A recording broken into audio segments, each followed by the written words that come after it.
안녕하세요. 저는 지옥의 불구덩이에 빠질 뻔했던 40대 남자입니다.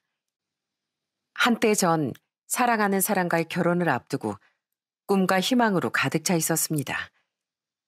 그 사람과 함께라면 어떤 어려움이 있어도 평생을 행복하게 살 수 있을 것 같다고 생각했어요. 하지만 불행히도 제 모든 기대를 산산이 부숴버리는 사건을 겪게 됐습니다. 정말 사람이 이렇게 뻔뻔할 수 있나 싶게 제 믿음을 완전히 박살내더라고요. 여러분도 제 이야기를 들으신다면 아마도 분노를 참지 못하실 거예요. 다행히 전 그들에게 당한 만큼 그대로 되돌려 주어서 어떠한 미련과 후회도 남지 않았지만 그들이 준 상처는 흉터로 남아버렸네요. 혹시 저처럼 비슷한 상황을 겪고 계신 분들에게 제 경험이 작은 위로가 되길 바라는 마음으로 이렇게 제 사연을 전해봅니다. 저는 이남 일녀 중 장남으로 태어났어요. 저희 부모님은 타고난 성품이 원체 조용하시고 차분하셔서 삼남매가 있는 집이었지만 절간처럼 조용한 집이었죠. 제가 학원에 갔다가 저녁 때쯤 집에 들어오면 불 꺼진 집이 너무 적막해 마치 빈집처럼 느껴지곤 했으니까요. 엄마, 저 왔어요. 집에 계세요? 왜 불도 안 켜고 계세요? 동생들은 아직 집에 안 왔어요? 종덕이 왔구나. 피곤할 텐데 얼른 씻고 쉬렴. 애들은 방에서 숙제하고 있는 모양이야. 이런 분위기인 집에 아버지가 계셔도 별반 다르지 않았습니다. 오히려 늘 말없이 신문만 보신 아버지 눈치를 보느라 평소보다 더 조용히 있어야 했죠. 오빠, 우리 게임하자. 내가 학교에서 배운 놀이가 있는데 우리 셋이 하면 재밌을 거야. 쉬, 목소리 낮춰. 아버지 신문 보시잖아. 그리고 지금 너무 늦은 저녁 시간이야. 너무 늦었다고? 지금 7시밖에 안 됐는데. 집안 분위기가 이렇다 보니 저도 당연히 조용하고 내성적인 성격으로 자랐습니다. 학교 다닐 때도 반에 있는 듯 없는 듯한 학생이었고, 대학교 때도 흔한 휴학 한 번 안 하고 공부만 하다가 졸업을 했어요. 야, 종덕아, 우리 대학을 4년 내내 같이 다녔는데 어떻게 말 한마디 못 놔둬봤냐? 네 목소리마저 까먹겠다. 내가 원래 좀 조용해서 졸업 축하해. 직장에 가서도 넌 잘 지낼 거야. 성격이 좋으니까. 참 웃긴 녀석이네. 그래, 너도 졸업 축하해. 회사 가선 제발 말 좀 하고 지내라. 어? 하지만 졸업 후 첫 직장에 들어가서도 상황은 크게 달라지지 않았어요. 동료들과 어울리는 법을 몰라 혼자 점심을 먹기 일쑤였고 퇴근 후에도 불 꺼진 집으로 들어가는 길은 늘 쓸쓸했으니까요. 하지만 이렇게 재미없고 뻔하기만 했던 제 인생을 완전히 뒤바꿔준 사람을 만나게 되었네요. 저는 기술직으로 일하고 있었는데 그때가 제가 한 직장에 다닌 지도 벌써 10년이 흘렀을 때였습니다. 과장님은 퇴근하고 맨날 뭐 하세요? 회식 자리에도 잘 안 오시고 연차 내고 어디 여행 가신다는 말도 못 들어본 것 같아서요. 뭐 퇴근하면 집에 가서 씻고 바로 잡니다. 딱히 할 게 없어서요. 휴가 때도 뭐 거의 집에 있고요. 네? 진짜요? 그게 뭐예요? 과장님 연봉이 얼만데 그렇게 재미없게 지내신다고요? 안 되겠어요, 과장님. 저 한 번만 믿고 소개팅 한번 받아보세요. 과장님의 그 단조로운 일상을 단번에 바꿔줄 사람이 있거든요. 어느 날 회사 막내 직원이 꼭 소개해주고 싶은 사람이 있다며 소개팅을 받으라고 성화였습니다. 사실 대학 때 딱 한 번 미팅이란 걸 해본 적이 있는데 그때 기억이 그리 좋지 않았어요. 그 미팅 자리에 나간 친구가 얼굴만 보자면 정말 추남이었는데 말솜씨가 좋고 매력이 있는 친구라 상대편 여자들에게 몰표를 받더라고요. 저는 물론 꼬다둔 보리자루였고요.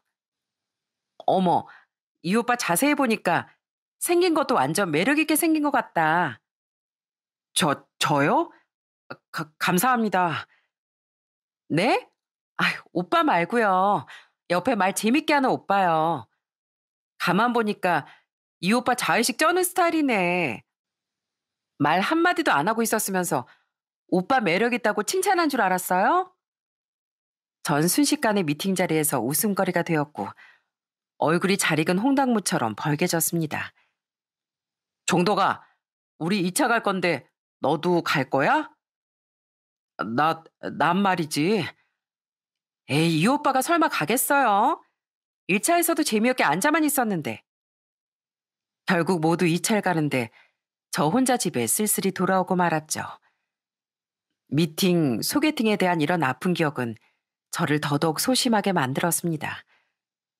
벌써 제 나이가 40이 다 돼가는 나이였는데 20대 때 두어 번 짧게 만난 것 빼곤 특별한 연애 경험도 없는 상태이긴 했거든요. 그런데 막내 직원이 옆에서 자꾸 소개팅을 받으라고 조르니까 저도 그제야 재미없는 제 인생을 다시 돌아보게 됐습니다. 하긴 이 나이까지 결혼은커녕 제대로 된 연애도 못 해봤으니 남들이 보기에도 얼마나 답답한 사람으로 보였겠어. 그래서 정말 고심 끝에 소개팅 자리에 나가게 되었어요. 그리고 소개팅 상대로 나온 여자를 보고 정말 큰 문화 충격을 받았답니다. 우리 재미없게 커피는 그만 마시고 차라리 술 한잔하러 가는 거 어때요? 제가 자주 가는 술집이 있는데 거기로 가요. 상대는 정말 쾌활하고 화끈한 여자였습니다. 카페에서 인사만 겨우 나눴는데 바로 술집을 가자고 하더라고요. 저는 얼떨떨한 기분으로 앞장서서 가는 상대의 뒤를 졸졸 따라갔어요. 여잔 술집에 도착하자마자 소주 한 병과 맥주 2병을 시키더니 바로 폭탄주를 말아서 원샷을 때렸어요. 그쯤 되자 감탄이 절로 나오더군요. 뭐 하고 계세요? 술 못 드세요? 에이, 그러면 진짜 재미없는데. 아닙니다. 술 먹습니다. 저도 한 잔 말아주세요. 그렇게 처음 만난 여자, 만난 지 30분 만에 술을 먹게 된 전 난생 처음으로 만취라는 걸 경험해 보았어요. 종덕 씨 술 잘 드시네요. 처음엔 왜 내숭 떨었어요? 그러지 말고 우리 3차 가요, 3차. 못 믿으시겠지만 저 이렇게 술 먹어본 거 처음입니다. 3차 좋죠. 3차도 제가 쏩니다. 막내 직원의 말처럼 그녀는 정말 고리타분했던 제 인생을 완전히 뒤흔들어 놓았어요. 전 단숨에 그녀에게 빠져들었죠.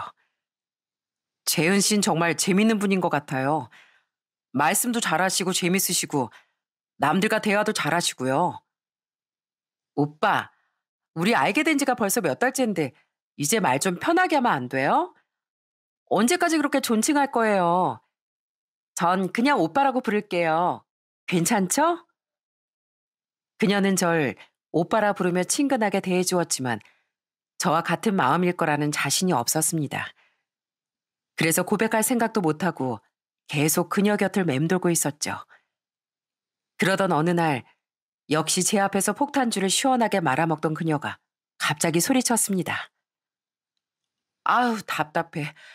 우리 언제까지 아무 사이도 아닌 관계로 술만 먹을 거예요?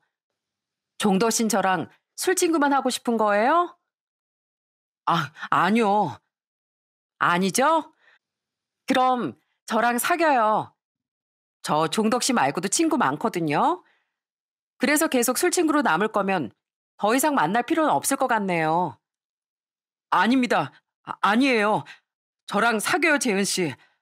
저 재은 씨랑 사귀고 싶어요. 역시나 화끈한 성격의 그녀가 밀어붙이는 바람에 저희는 연애라는 걸 시작하게 되었어요. 여자친구와 사귀는 내내 전 그때까지 전혀 경험해보지 못한 새로운 세상을 경험했어요. 여자친구는 늘 솔직하고 당찬 사람이었고 저는 그런 모습이 매일 새로우면서도 설레었습니다. 그녀는 절 끌고 다니며 술집이나 맛집을 찾아다녔고 전 그저 그 옆에 있는 것만으로도 세상을 다 가진 듯 행복했습니다. 오빠, 나 이거 다 시켜도 돼? 예전부터 먹어보고 싶었는데 오랜만에 와보니까 궁금한 메뉴가 많네. 당연하지. 우리 재은이 먹고 싶은 거 다 시켜. 술은 뭐 마실래? 오늘 오랜만에 와인 한잔 할까? 오, 그러면 나 비싼 거 시킨다. 각오해. 이렇게 행복한 연애를 이어가다 보니 저희 눈 깜짝할 사이에 자연스럽게 결혼 이야기를 나누고 있더라고요. 마흔을 앞둔 저에게 이제야 인생의 늦은 봄이 찾아온 듯 했습니다. 오빠, 우리가 이제 결혼 이야기도 나누고 있는데 서로 모은 돈은 얼만지 또 연봉은 구체적으로 어떻게 되는지 오픈해야 되지 않을까? 아무래도 그렇지. 내 연봉은 이것저것 다 합치면 9천 정도 될 것 같아. 그동안 모은 돈이랑 부모님께서 주시는 돈 합치면 7억대 아파트 정도는 무리 없을 것 같고. 전 여자친구에게 솔직하게 제 자산을 공개했습니다. 여자친구의 연봉은 저에 비해 현저히 낮았지만 그런 건 아무 상관없었어요. 하나 걱정되는 게 있다면 정적인 저희 집 분위기를 여자친구가 견딜 수 있을까 하는 것이었죠. 하지만 제 걱정이 무색하게 여자친구는 저희 어머니 아버지까지 단숨에 사로잡았어요. 아버님, 제가 쌈 하나 맛있게 싸드릴게요. 아버님은 특별히 고기 2점 넣어서 크게. 자, 드셔보세요. 아이고, 우리 며느리가 쌈까지 싸주니까 정말 맛있구나. 우리 집에 이렇게 웃음소리가 나는 게 얼마만인지 모르겠다. 전 아버지가 그렇게 크게 웃을 수 있는 분인지 그때 처음 알았네요. 제 동생들도 여자친구를 따라 노래방도 가고 호프집도 다니며 친누나 친언니처럼 잘 따랐어요. 저도 여자친구가 저희 식구들에게 점수를 단 것처럼 예비 장모님 장인어른께 잘 보여야 할 텐데 싶어 조바심이 날 지경이었습니다. 그래서 처음 처가 식구들을 뵙던 날 어찌나 긴장했는지 모릅니다. 가기 전엔 분명 씩씩하게 인사드릴 거라고 몇 번이나 연습했는데 막상 실제로 뵈니 목소리가 자꾸 작아졌어요. 안녕하세요. 장인어른 장모님. 류종덕이라고 합니다. 반갑네. 자네가 우리 딸을 홀랑채간 그 청년이구먼.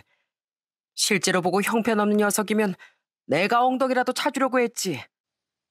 장인어른은 특유의 너털 웃음을 터뜨리며 제 어깨를 툭툭 두드리셨습니다. 아빠, 자꾸 그러시면 이 사람 당황해요. 오빠, 많이 놀랐지?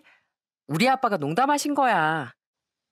여자친구는 장난이라며 장인어른과 함께 웃었지만 전 얼굴이 달아올라 제대로 눈도 못 마주쳤네요. 장모님도 그 옆에서 짓궂게 장난을 치시며 분위기를 거들었고요. 우리 사이 팔뚝 좀 한번 만져보자. 과연 우리 딸을 책임질 수 있는 체력이 있나 없나 봐야지. 전 초면인 저의 팔뚝을 만지시는 예비 장모님 때문에 등에 식은땀이 났지만 처가 식구들 모두 이런 농담을 즐기는 것 같더라고요. 그래서 저도 그저 어색하게 웃으며 어떻게든 분위기에 적응해 보려고 했습니다. 여자친구에겐 오빠가 한 분 계셨는데 예비 형님이 다행히 절 많이 챙겨주시더라고요. 매제는 조용한 성격인 것 같은데 우리 집 식구들이 말이 참 많지? 매제가 이해하게나. 그래도 앞으로 심심할 틈은 없을 거야. 네, 저도 좋습니다. 재은이가 왜 그렇게 성격이 좋은가 했더니 장인어른 장모님 성격을 닮은 모양입니다. 비록 진땀나는 순간이 많긴 했지만 어쨌든 저도 무사히 예비 처가에 인사를 드린 것 같습니다. 양가 어르신들이 처음 만나는 상견례도 걱정한 것보단 좋은 분위기 속에 마무리되었고요. 저희 부모님은 상견례 내내 약간 긴장하신 듯 보였지만 장인어른께서 분위기를 주도하셔서 자연스럽게 대화가 오고 갔답니다. 제 딸에게 들으니 우리 사위 연봉이 꽤 높다더군요. 사돈 어른께서 아드님을 아주 잘 키우셨습니다. 과찬이십니다. 저희가 뭐 한 게 있나요? 본인이 알아서 공부 열심히 하고 성실하게 근무해서 여기까지 온 거죠. 그러면서 자연스럽게 돈 이야기가 나왔고 예비 장모님은 저희 부모님께 신혼집이나 혼수를 어떻게 할 건지 물으셨어요. 저는 그 물음에 조심스럽게 답했습니다. 네, 장모님. 신혼집은 제가 그동안 모은 돈과 대출을 약간 받아서 7억 정도 아파트를 구할 예정이에요. 재은이와 이미 봐둔 집도 있고요. 어머, 정말? 그거 참 반가운 소리네. 역시 잘난 사이 두니까 걱정할 게 없다니까. 우리 딸이 신랑감 한번 기가 막히게 골라왔어. 예비 장모님은 제 말에 무척 좋아하시며 쑥스럽게 자꾸 제 칭찬을 해주시더군요. 예비 장인도 옆에서 흐뭇하게 웃으시며 한마디 거드셨고요. 젊은 나이에 참 기특하구만. 요즘 세상에 집 한 채 장만하기가 어디 쉬운가. 우리 사위 참 대단해. 이렇게 화기애애한 분위기 속에 상견례가 끝나고 부모님은 제게 이렇게 말씀하셨어요. 예비 사돈분들이 참 밝고 웃음이 많으신 것 같구나. 하지만 원래 잘 웃는 사람이 한번 틀어지기 시작하면 더 무서운 법이야. 그러니 늘 장인 장모님께 예를 갖추고 잘 모시도록 해라 아들아. 네, 그럼요. 제가 잘해야죠. 부모님과 이런 대화를 나누면서도 화를 내시거나 인상을 찡그리는 처가 식구들의 모습이 잘 그려지지 않더라고요. 처음 뵌 자리에서부터 환하게 웃으시고 항상 따뜻한 말로 절 맞아주셨으니까요. 저는 상견례 이후에도 종종 예비 처가의 방문에 밥도 먹고 가끔 작은 선물도 사드리며 점점 한 가족이 되어갔습니다. 그렇게 시간이 어느 정도 흘러 여자친구와 전 원하는 신혼집까지 계약을 마쳤어요. 이젠 정말로 부부가 되는구나 싶더라고요. 오빠, 집 너무 좋다. 우리 앞으로 행복하게 잘 살자. 결혼하더라도 지금처럼 항상 내 편이 되어줄 거지? 그럼 당연하지. 난 언제나 재은이 네 편이야. 난 앞으로 당신과 나중에 태어날 우리 아이들을 위해서 살 거야. 내가 더 잘할게. 기대해도 좋아. 정말? 그 말 진짜지? 나 그럼 기대한다. 오빠를 만나서 정말 든든해. 여자친구 그러면서 사랑스러운 미소를 지었습니다. 하지만 이때 꿈만 같던 행복이 그렇게나 쉽게 산산조각이 날 줄은 꿈에도 몰랐죠. 신혼집을 계약하고 한 2주쯤 흘렀을까요?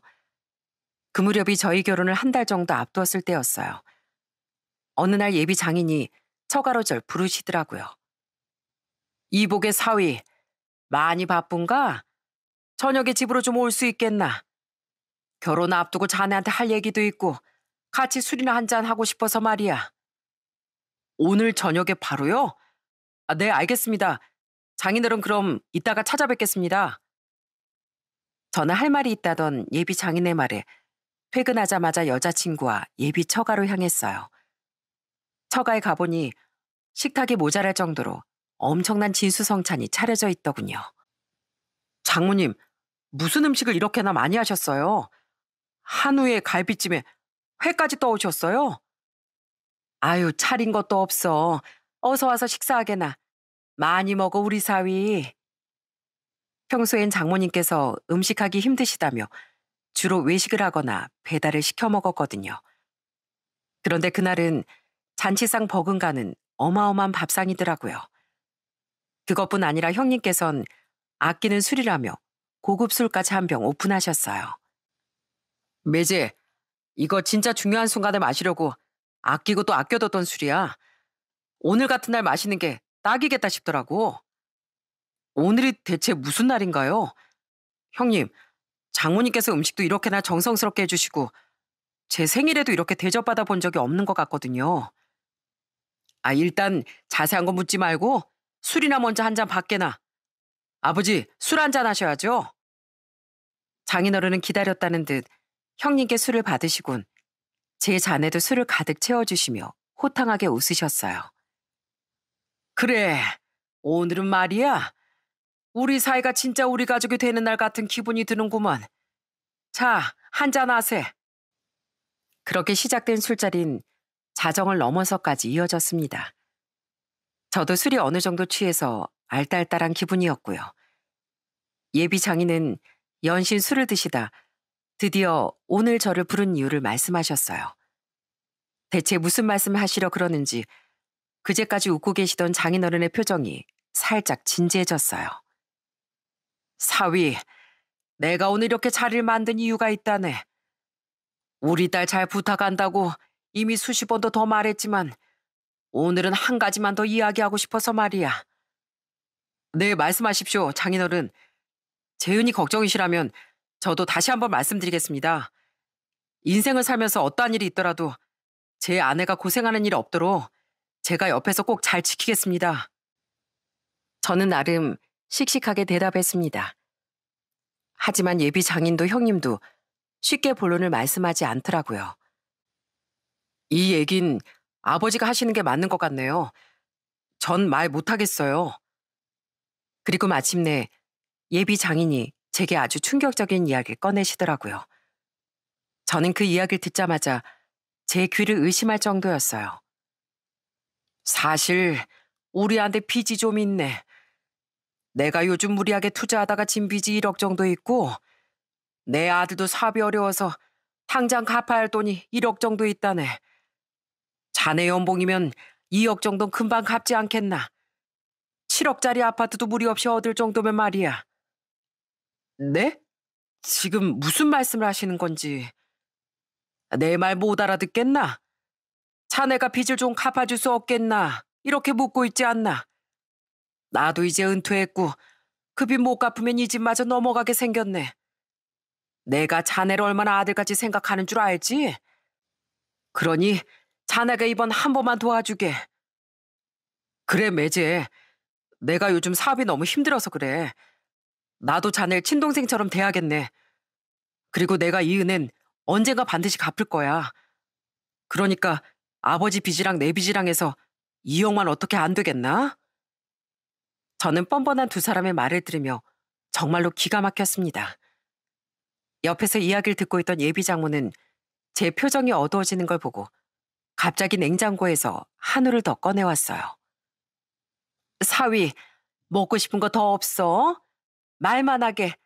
아까 보니까 고기 잘 먹던데 내가 고기 좀 더 구울까? 이거 2+1 한우야. 전 일말의 기대감으로 여자친구를 쳐다봤습니다.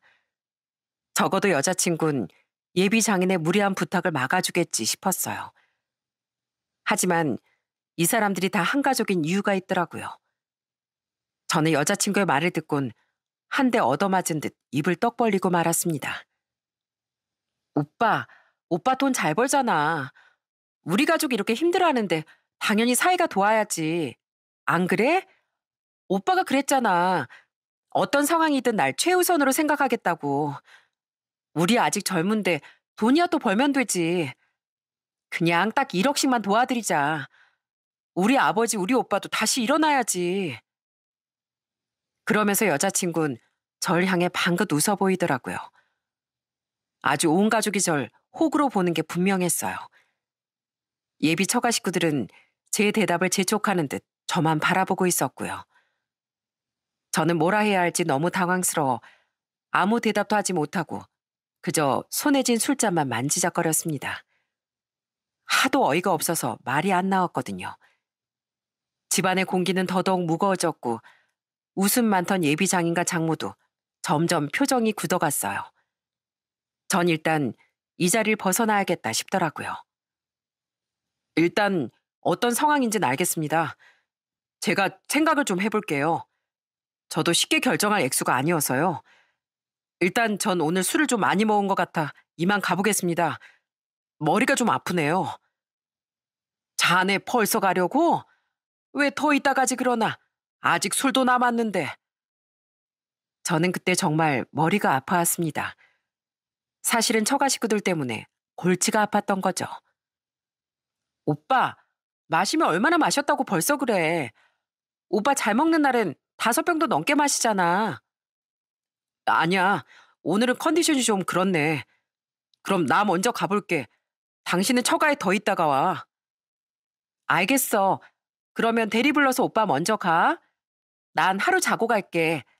집에 가면서 전화할게. 여자친구와 예비 처가 식구들은 제 마음을 아는지 모르는지 주차장까지 배웅을 나왔습니다. 저는 그런 그들을 뒤로하고 아주 복잡한 심경으로 예비 처가를 떠나왔네요. 그렇게 신혼집에 도착해서 씻고 자리에 누워도 도무지 잠이 오지 않더라고요. 드라마에서나 듣던 일들이 나한테 일어나는구나. 도대체 날 뭐로 봤으면 빚을 갚아달란 소리를 했을까? 그것도 한 명도 아니고 둘씩이나. 상견례를 할 때만 해도 분위기가 화기애애했고 서로 덕담도 주고받았는데 단 몇 시간 만에 그 좋은 기억들과 제 미래가 완전히 빛이 바래는 느낌이었어요. 저는 뜬 눈으로 밤을 지새우다 결국 다음 날 여자친구에게 전화를 걸었습니다. 그때까지만 해도 정말 마지막 지푸라기를 잡고 있었어요. 어제 모두 술을 많이 먹었으니 제게 실수를 한 거라고 정말 마지막으로 믿고 싶었습니다. 재은아, 나야. 처가에선 잘 잤어? 혹시 말이야, 어제 나한테 장인 장모님이 하셨던 말 기억나?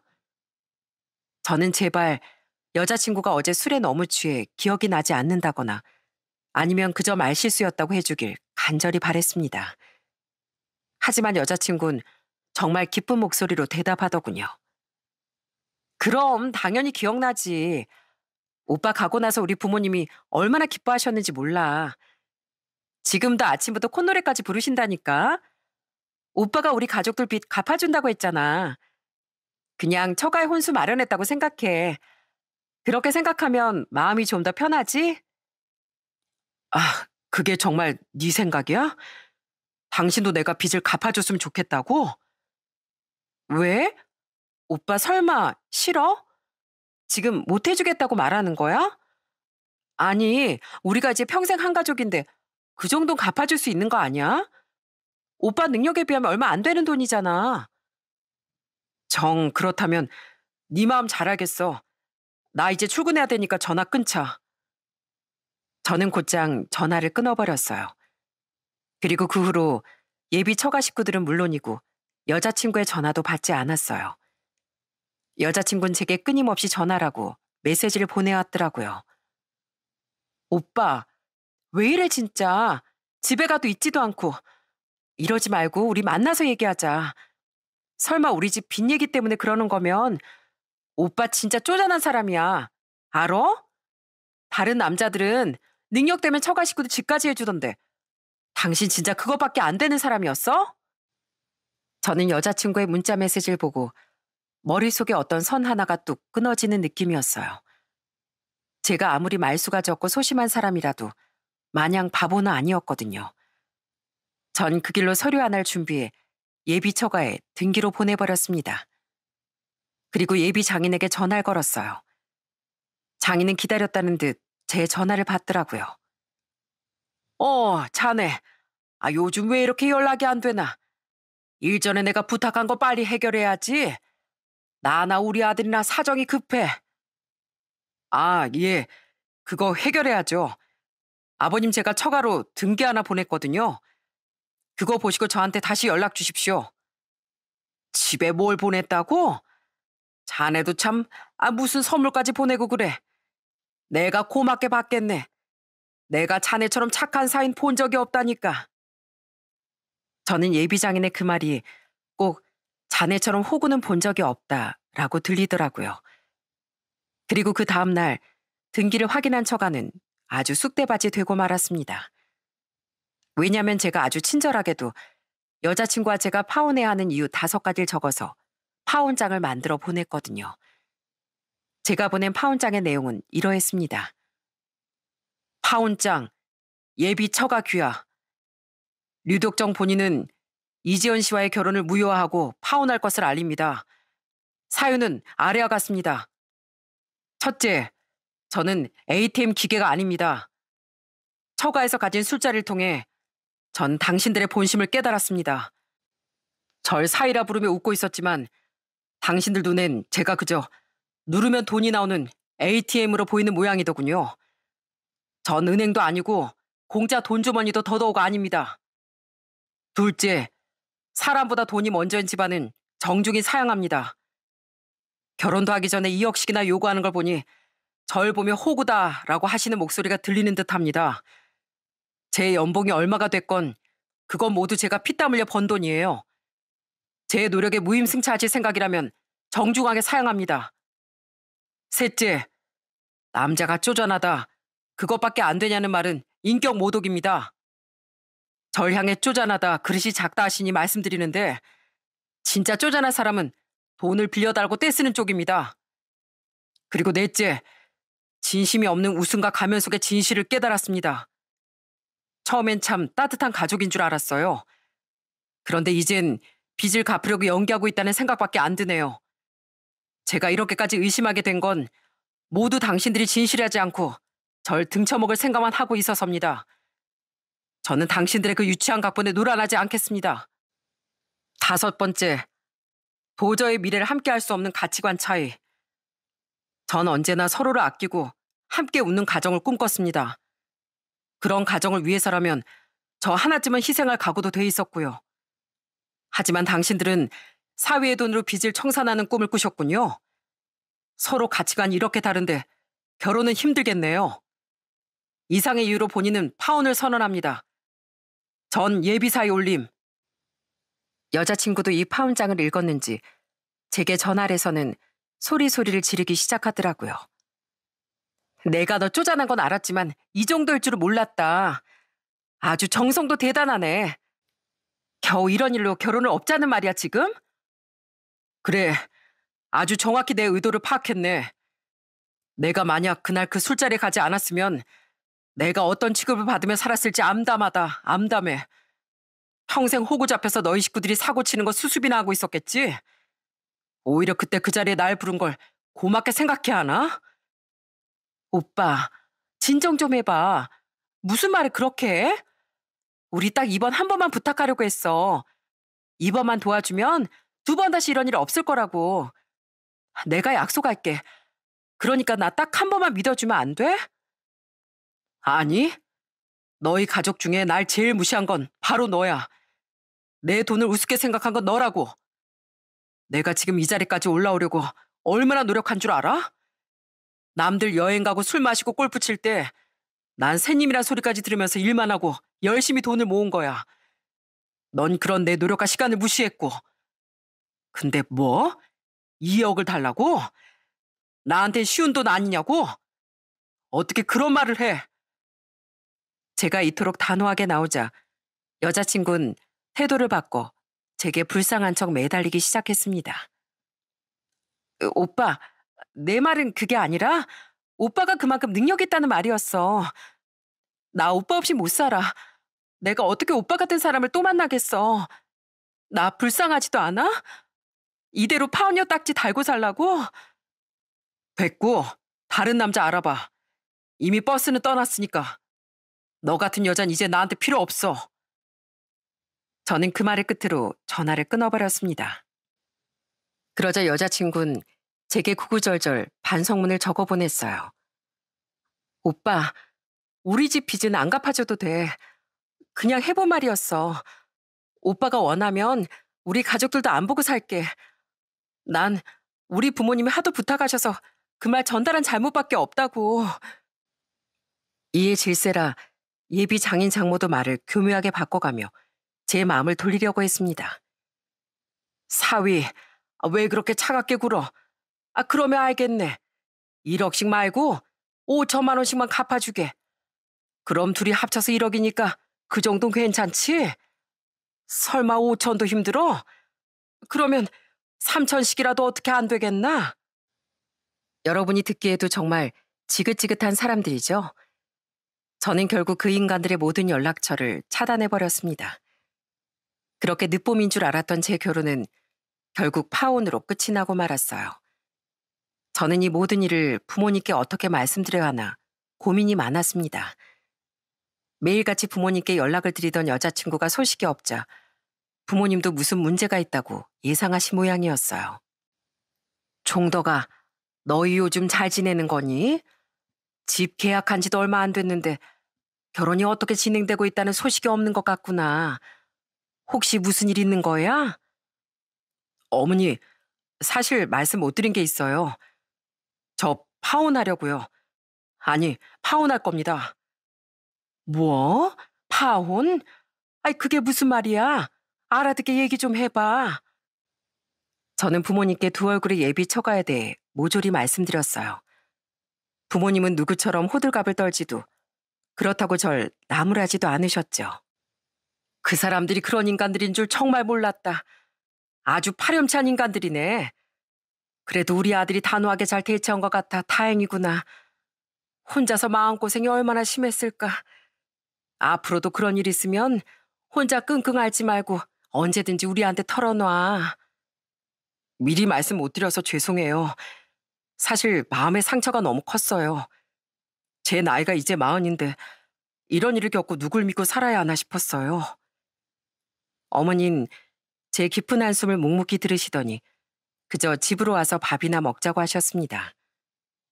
저는 그날 저녁 무거운 발걸음으로 부모님과 밥을 먹었어요. 어머닌 제게 다른 건 묻지 않으시고 그저 제 손을 꼭 잡으시며 차분히 말씀하셨습니다. 네 마음 내가 안다. 그래도 우리 아들은 아무 잘못 없어. 오히려 그 집안의 진짜 민낯을 미리 알아서 천만다행이지. 결혼 전에 걸러낸 게 얼마나 큰 복이니. 아버지도 옆에서 고개 끄덕이며 덧붙이셨습니다. 그래, 네 엄마 말이 맞다. 그 인간들이 사이가 아니라 호구를 구하려 했나 보다. 세상에 어떤 막대 먹은 집안이 결혼도 안 한 사위한테 빚을 갚아달라고 해? 그것도 이 역식이나. 그런 뻔뻔한 인간들을 내가 평생 살면서 본 적이 없다. 전 그제야 한숨을 크게 내쉬며 힘겹게 웃어 보였습니다. 네, 맞아요. 이번 일을 겪고 나니까 진짜로 저 자신도 돌아보게 됐어요. 사람을 믿는 게 좀 무서워졌지만 그래도 우리 가족들이 있어서 참 다행이에요. 저에겐 언제나 조용히 그리고 묵묵하게 제 옆을 지켜주는 가족들이 있으니까요. 다시 일어날 용기를 내보려고요. 그 이후로 전 신혼집으로 계약했던 집에 혼자 들어와 살고 있습니다. 어차피 제 명의이기도 하고 대출도 제 앞으로 받았으니까요. 인테리어까지 모두 제 취향으로 싹 꾸미니 혼자 사는 것도 그리 나쁘지 않은 것 같더라고요. 혼자 살면서 저 자신에게 더욱 집중하게 됐습니다. 그리고 이젠 취미생활도 즐기며 잘 지내고 있어요. 과장님이 와인 모임을 나가신다고요? 그거 되게 외향적인 사람들이 나가는 거 아니에요? 이야, 과장님의 새로운 모습을 본 것 같아서 새로운데요? 요즘 전 와인 동호회에 나가고 있어요. 제 속을 썩였던 그 인간들 때문에 술 맛을 알아버렸다고나 해야 할까요?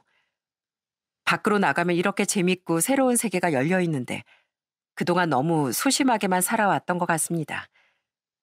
아, 전 여자친구를 제게 소개해줬던 막내 직원은 제게 미안해서 못 살겠다며 얼마 전에 근사한 와인 한 병을 사들고 왔더라고요. 과장님, 요즘 와인 드신다면서요. 이거 제 사과의 선물이니까 제발 받아주세요. 괜찮아요. 뭘 이런 것까지. 저 이거 못 받습니다. 가져가서 지아 씨 마셔요. 아니에요. 이런 사과라도 안 하면 제가 죄송해서 어떻게 과장님을 봬요. 저 이제 와서 하는 말이지만 정말 그런 언니인 줄은 몰랐어요. 그 언니가 평소에 술도 잘 사주고 엄청 화끈한 성격이라 차분한 과장님한텐 좋은 활력소가 되어주겠다 싶었는데 정말 몰랐어요. 죄송해요, 과장님. 이래서 중매는 함부로 서는 게 아닌가 봐요. 지아 씨 마음 알아요. 같은 사람이라도 상황에 따라 사람에 따라서 완전히 다른 가면을 쓰기도 하잖아요. 그 사람은 그냥 그렇게 두 개의 얼굴을 가진 사람이었던 거예요. 저는 괜찮다며 막내 직원이 준 선물을 돌려보냈지만 막내 직원은 한사코 제 책상 위에 와인을 두고 가버렸습니다. 작은 쪽지와 함께요. 과장님, 저 싫어하시면 안 돼요. 전 진짜 몰랐어요. 이 와인 맛있게 드시고 지난 일은 다 잊고 새 출발하시는 거예요. 화이팅! 저는 그 쪽지를 보며 그저 웃고 말았습니다. 막내 직원한테 무슨 잘못이 있겠어요? 믿음을 배신한 사람들이 잘못한 거죠. 전 여자친구와 그 가족들은 아직도 잘못을 깨닫지 못했는지 그렇게 제 욕을 하고 다닌다네요. 어찌나 제 뒷담화를 하고 다녔으면 그 소리가 제 귀에까지 들어오더라니까요. 종덕아, 나 얼마 전에 근처 술집에 갔다가 네 전 여친 봤다? 술에 완전 취해선 네 욕을 하고 있던데? 내 테이블까지 다 들렸어. 허참, 뭐라고 욕하는데? 뭐라더라. 남자가 쪼잔하고 답답하게 연락도 안 받고 일방적으로 파혼 선언을 했다나? 아마 그 자리에 전 여자친구와 함께했던 사람들은 여자친구의 편을 들어줬을 겁니다. 제가 쪼잔하고 마음이 간장종지만한 남자라고요. 하지만 뒤에선 또다시 전 여자친구에 대해 어떤 험담을 하고 다닐지는 모를 일이죠. 파혼 얘기를 남에게 꺼내는 순간 자기 얼굴에도 먹칠을 한다는 걸 그 여자는 알고 있을까요? 그게 다 본인 체면 깎아먹는 짓인데도요. 냅둬 그냥. 아직 빚 갚아줄 남자를 못 찾았나 보지. 그 사람들은 평생 어디 호구 없나 찾으러 다닐 작자들이야. 벌써 파혼한 지도 28개월 정도가 흘렀습니다. 전 이제 웃으며 그때 그 사건을 얘기할 정도로 여유가 많이 생겼어요. 제 동생들도 가끔 맥주 한 잔씩 할 때면 슬쩍 그 여자 이야기를 꺼내기도 합니다. 오빠, 다시 생각해도 진짜 조상님이 도운 거야. 그때 오빠가 결혼식을 딱 한 달 앞두고 있었을 때잖아. 다 하늘에서 오빠 도망치라고 도운 거라니까. 아니었어 봐. 그럼 지금쯤 그 인간들이랑 지옥불에서 함께 활활 타오르고 있었을걸? 야, 넌 무슨 말을 그렇게 무섭게 하냐. 그게 다 형이 눈치가 빠르고 똑똑하니까 빨리 벗어난 거지. 너 같은 맹추였어 봐. 이미 전 재산 다 뺏겼겠다. 뭐? 맹추? 오빠 진짜 말 다 했어? 큰오빠, 둘째 오빠 좀 혼내줘. 아이고, 그만들 싸워. 니들은 나이가 몇인데 아직도 애들처럼 싸우냐? 됐고 술이나 먹자.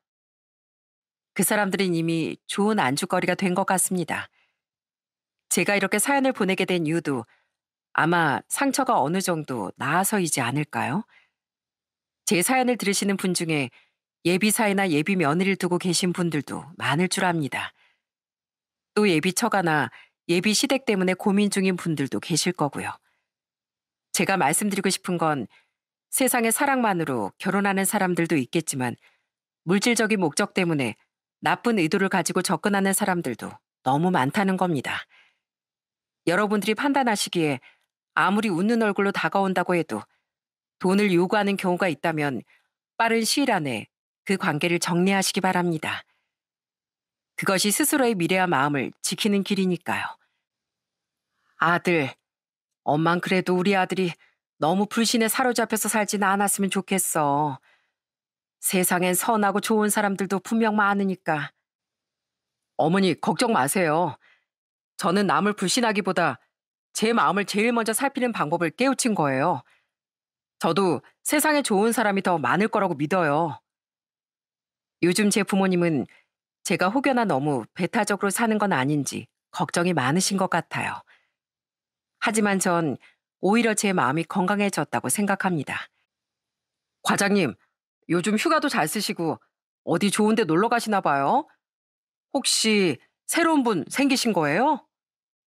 자네도 참 농담이 지나치네. 요즘 난 나 하고 싶은 거 하고 살기에도 바쁘다네. 파혼을 겪으며 든 생각이 사람을 믿고 사랑한다는 건 참 어려운 일인 것 같습니다. 가족이 된다는 건 단순히 부부끼리 혼인신고 한 장으로 끝나는 일이 아니라 서로의 인생과 가족들까지 책임지는 일이더군요. 전 이번 일을 통해 한 가지를 확실히 배웠습니다. 사랑이란 서로의 마음을 지켜주는 것이지 한쪽의 일방적인 희생과 금전적인 부담 안에선 오래가지 못한다는 것을요. 혹시 지금 이 사연을 듣고 계신 분 중에도 저처럼 이게 맞는 걸까 고민하며 밤잠을 설치는 분들이 계실지도 모르겠습니다. 그렇다면 제 경험이 도움이 되었으면 좋겠네요. 결혼은 함께 살아가기 위한 약속이지 누군가를 위해 스스로를 희생하는 계약이 아니거든요. 여러분의 마음과 미래를 지키는 선택을 꼭 하시길 바랍니다. 그럼 이만 제 사연은 여기서 마치도록 하겠습니다. 제 사연 들어주셔서 정말 감사합니다.